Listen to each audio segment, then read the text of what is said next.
You're listening to the Quint's podcast.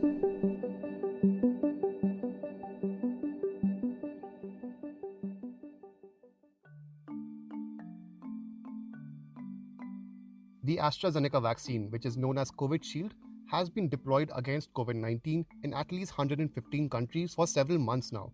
However, the vaccine has now come under the scanner after several European countries and Australia reported rare blood clotting disorders associated with its administration, which has now resulted in several countries like Denmark temporarily suspending its use. And the AstraZeneca vaccine is not alone in reporting such type of rare blood clots.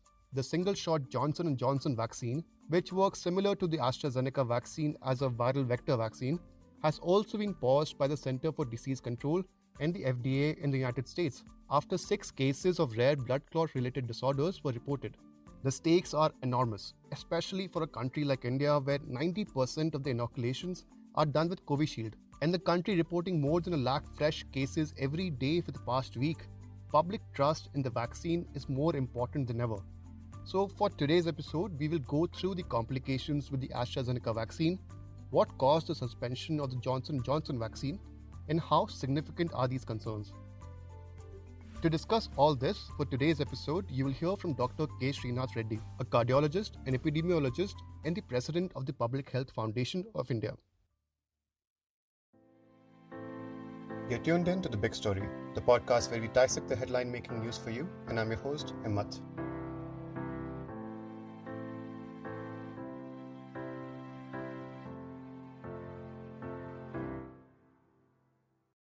So let's start with the concerns that have surfaced so far against these vaccines, especially AstraZeneca. According to media and medical regulator reports, the AstraZeneca COVID-19 vaccine can, in very rare cases, cause a disorder characterized by blood clots and low platelet counts. In Europe, at least 222 suspected cases have been reported among 34 million people who have received their first dose of this vaccine. These reported blood clots have resulted in the vaccine being temporarily suspended in Denmark. Apart from Denmark, other countries like Germany, France, Italy, Spain, and Australia have also suspended the vaccine in the past and have now resumed it, restricting it to specific age populations only. In the case of Johnson & Johnson, which is a single-dose vaccine, 6 recipients in the United States developed a rare disorder involving blood clots with about 2 weeks of vaccination. All 6 recipients were women between the ages of 18 to 48, and 1 woman has also died. These concerns raise the following question. Are these blood clot cases, however rare they are, enough reason to pause the administration of Johnson & Johnson and the AstraZeneca vaccine? Dr. K. Srinath Reddy, the president for the Public Health Foundation of India, weighs in. Well, this particular complication has been reported earlier with the AstraZeneca vaccine. And that caused a fair amount of international stir, with the vaccine having been stopped for some time initially in some countries, then re-permitted, and again stopped in Denmark today completely. And some countries had actually said that people under 55 or under 60, different countries had different age limits, should not be given this vaccine. Even there in Europe, it was noted that these complications, which are extremely rare but can be quite serious, did occur more predominantly in young women. Some young men too were affected, but mostly in young people and mostly under 55 years of age, and again, mostly in women. What made it extremely unusual was the nature of the events. These people had blood clotting in unusual locations in one of the venous sinuses of the brain, and also in the large veins draining the intestines and other abdominal organs. Venous thrombosis do occur in various places, but these are not the usual sites. The usual sites are in the deep veins of the leg. For example, when somebody takes a long flight, that's where it happens. But the second element is that in the blood, the platelet count was very low. The platelets are cells which are usually circulating in the blood and help to increase the clotting, not decrease the clotting. So particularly on the arterial side, whenever there is an injury to the arterial wall, they go and try and plug it. And even otherwise, elsewhere too, when there's bleeding, the platelets participate in the overall clotting process. On the venous side, the clotting process is more the responsibility of clotting factors, which are proteins circulating in the blood, but all of them act together. Now, instead of having more bleeding, if somebody has more clotting, that too on the venous side, it's a very unusual occurrence. And initially, there was a question as to whether these are even linked to the vaccines. But after looking at the relationship, it became clear over a period of time in Europe that certainly these were linked to the Astra Zeneca vaccination, even though rare. And now, with that information in the background, when the Johnson & Johnson vaccine also demonstrated the same feature, almost an identical feature, again, most in young women, it didn't take too long to put both of them together and say, okay, already Europe has learned the lesson that you have to be cautious about this vaccine in certain age groups in women. So let us proactively do it. But we'll examine. I mean, even in US, it's a pause. It's not a complete stop. But nevertheless, the brakes have been applied as of now. These are all what we call virus vector vaccines. These are vaccines where the code for a DNA, the DNA code for the spike protein is carried by a so-called harmless virus, which is an adenovirus. In the case of the AstraZeneca, it is a chimpanzee virus. In the case of the Johnson & Johnson virus, it is a human virus. Now, where is the fault? Is it in the DNA that has suddenly come loose and is causing the problem, which sometimes is known to happen? Or is it in the adenovirus per se? What exactly is happening, nobody really seems to know. But the fact that they are all virus vector vaccines involving an adenovirus puts all of them into the same category of suspicion. As Dr. Reddy stated, the Johnson & Johnson vaccine and AstraZeneca operate in a similar fashion. Consequently, the concerns regarding these two vaccines are now also extended to the most recently approved vaccine in India, Russia's Sputnik V, which is also a viral vector vaccine. The Gamaleya Center, the Russian research lab that developed Sputnik V, has defended the vaccine, stating that a comprehensive analysis of adverse events during clinical trials and over the course of mass vaccinations with Sputnik V showed that there were no cases of clots. According to Dr. Reddy, since Sputnik V has also been rolled out to several other countries and no reports have come forth so far, we can only keep a watch out for it for now. Well, Sputnik vaccine has been used internationally. They have not reported any events, but you could well ask, well, are the Russians forthcoming with all the information?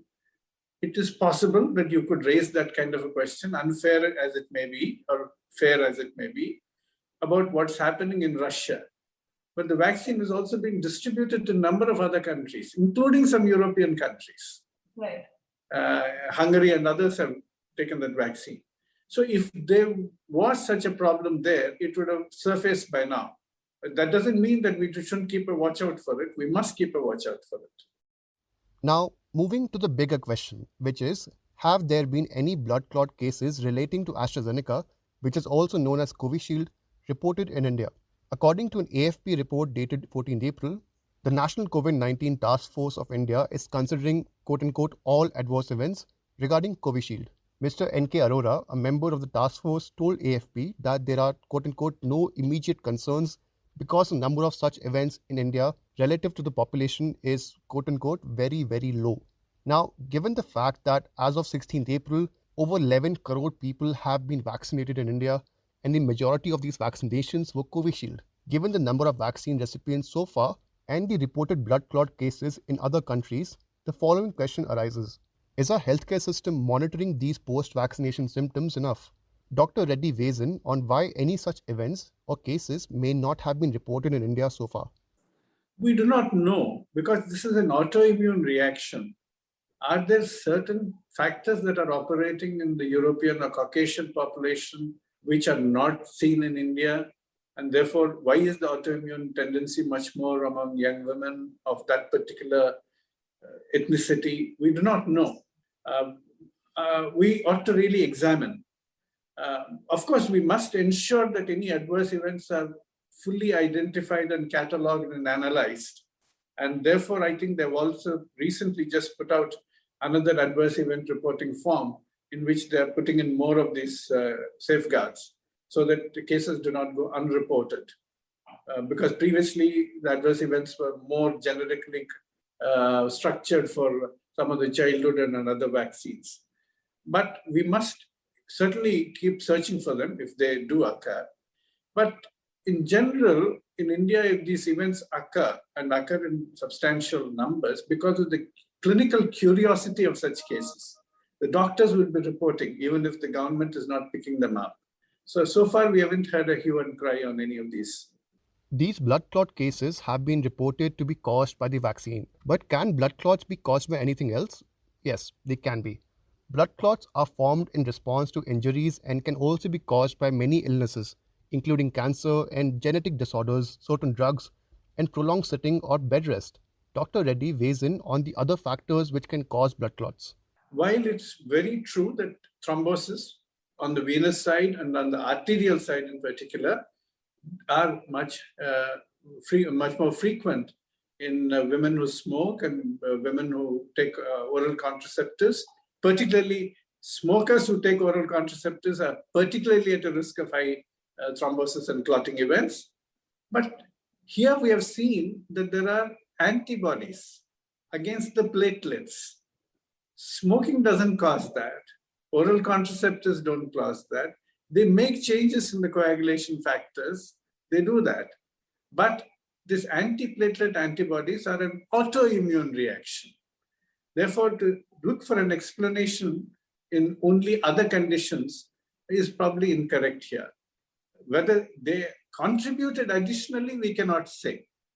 But obviously, this is an autoimmune reaction. Antibodies have been demonstrated, and therefore the pathology appears to be somewhat different. So let's come to the larger picture. Given the quote-unquote very, very low number of these adverse vaccine side effects, both in the case of Astra Zeneca and Johnson & Johnson, should inoculations be paused altogether? Given the fact that vaccines are still the number one way to curb the number of cases and prevent hospitalizations due to the virus. Dr. Reddy weighs in on this debate. As often happens with many things, much can be said on both sides. But let me take a position on this. In terms of trying to immunize as many people as possible, yes, we must try and proceed with the vaccination. And yes, this is a very rare event. But for the person who is affected and the family which is affected, it is a terrible event. Therefore, till you get to the bottom of it, there is no harm in pausing and investigating. And in any case, if you want to stop transmission, there are other methods that we know right now to stop transmission. That is, wear masks and do not get into crowds. As simple as that. Therefore, and in the West, they have access to other vaccines. They have Pfizer, Moderna. So I think it is prudent to give a little pause and examine what's going on, not scaring everybody, but saying that we are exercising due diligence. Because if a 40-year-old woman dies because of this complication, then it's a tragedy for the family. And you do not know which one is going to have that complication. If there was a predictor, that's fine. So I think it is fairly okay over there to give that temporary pause. With over 2.17 lakh fresh COVID-19 cases reported in the last 24 hours, we are well within the second wave. So if you step out, mask up, maintain social distancing, and keep washing your hands. If you have any questions regarding COVID-19 treatments and vaccines, please head to the Quint Fit and the Quint websites. You can also catch all our coverage regarding coronavirus on all our social media handles. If you liked listening to this episode, please subscribe to The Big Story for episodic updates. We're available on Apple, Google Podcasts, Spotify, JioSaavn, and most of the other popular podcast streaming platforms. For other podcasts, please log on to the Quint website, and for any feedback, please shoot an email to podcast@thequint.com.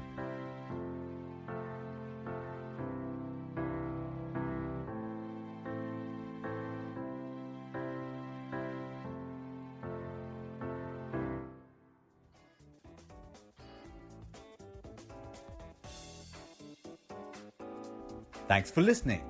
Log on to the Quint's website and check out our other podcasts.